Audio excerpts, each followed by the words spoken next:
আমি তাড়াতাড়ি এই গাছটা ফেলে দিই এবং এই টাকার কিছু অংশ টেবিলে রাখি। দেখি আমার অফিসে কে সৎ, আর তাড়াতাড়ি এই দরজার আড়ালে লুকিয়ে পড়ি। আমি জানি না কেন বস আমাকে দিনের বেলায় ফোন করেছে। হারিয়ে যাও, কি এটা রাস্তায় ফেলে দিয়েছে।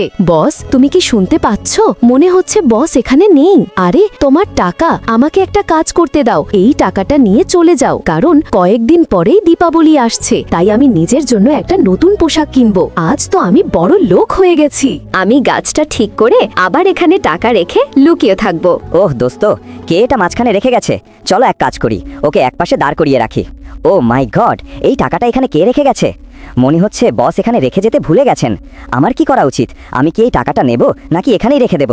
চলো এক কাজ করি, আমি এই টাকাটা নিয়ে অফিসে যাব এবং বসকে দেব, কারণ মা আমাকে বলেছিলেন কারো বিশ্বাস রাখতে না। বস, এটা অফিসের ভেতরে কিছু টাকা পেয়েছি, তাই ভেবেছিলাম তোমাকে দেব, তো এই নাও। আমি শুধু তোমার সততা পরীক্ষা করছিলাম, যা তুমি পাশ করেছো। কিন্তু তুমি যে সততা দেখিয়েছো, তাই না? কেউ তোমার ভিডিও লাইক করবে না বা তোমার চ্যানেল সাবস্ক্রাইব করবে না। তুমি ঠিক বলেছ, কেউ আমার চ্যানেল সাবস্ক্রাইব করে না,